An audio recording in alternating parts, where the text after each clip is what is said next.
and was not granted to speak on the authority. Numerous outlets, including the New York Times, have reported on the FBI investigation into Mr. Trump's advisors. BBC and then McClatchy revealed the existence of a multi-agency working group to coordinate investigations across the thing. On February 14th, the New York Times again refers to phone records and intercepted calls. Let me quote them. American Law Enforcement Intelligence Agency intercepted the communications around the same time they were discovering the evidence that Russia was trying to disrupt the presidential election by hacking into the Democratic National Committee, 3 officials said.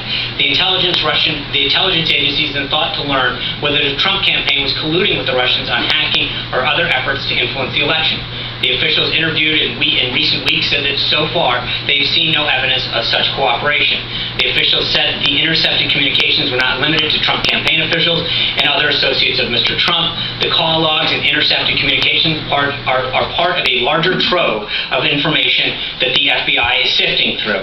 Days later, the New York Times then reports, quote, in the Obama administration's last days, some White House officials scrambled to spread information about Russian efforts to undermine the presidential election of Donald Trump, connections between the president-elect and Russians across the government. But the increasingly hard-to-escape conclusion that that individuals in our government were instead trying to undermine the new president by saying, quote, this is the New York Times again, at intelligence agencies there was a push to process as much raw intelligence into possible analysis to keep the report at relatively low classification levels to ensure a widespread readership across the government, and in some cases, quote, among them European allies. This allowed the upload of as much intelligence as possible to Intellipedia, a secret wiki used by American Analysis to share information.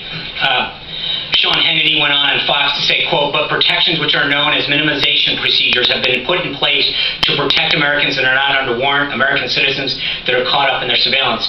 And, quote, by the way, their identities are protected. Their constitutional rights are be protected. Now, of course, this was not the case with Lieutenant General Flynn because a transcript of this call was created and then given to intelligence officials who then leaked this information, which is a felony, to the press that printed it, end quote. Last, on Fox News on March 14th, Judge Andrew Napolitano made the following statement, quote, 3 intelligence sources have informed Fox News that President Obama went outside the chain of command. He didn't use the NSA, he didn't use the CIA, he didn't use the FBI, and he didn't use the Department of Justice. He used GCHQ. What is that? It's the initials for the British intelligence spying agency. So simply by having 2 people saying to them, President needs transcripts of conversations involving candidate Trump's conversations involving President-elect Trump, he's able to get it, and there's no American fingerprints on this. Putting the published counts and common sense together, this leads to a lot. So, Sean, are you saying that despite the findings, the bipartisan findings of the Senate Intelligence Committee...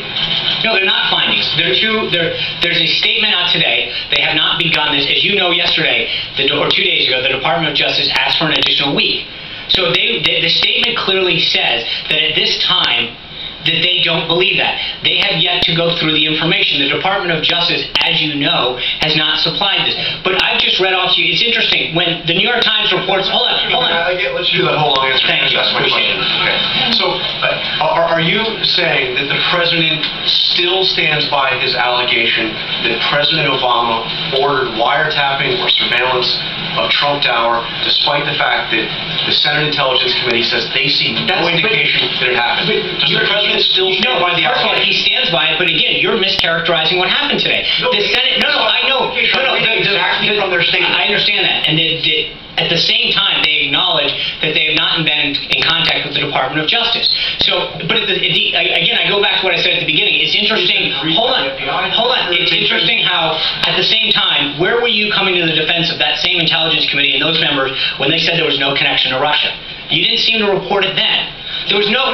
So you want to comment and you want to perpetuate a false narrative. Actually, I report that Clapper said that. But when those individuals have gone out time and time again, when Sherman Nunes has said, number 1, that there was no information that he's aware of that existed, that got 0 reporting. Number 2, when he went out yesterday and said, quote, I think it's very possible, you don't include that in the question mark. The bottom line is that the President said last night that he will be providing, that there would be additional information coming forward. There's a ton of media reports out there that indicate that something was going on during the 26th election. And I think it's interesting, where was the questioning of the New York Times or these other outlets when that was going on? Where was the question? I believe you will. Jim. Yeah,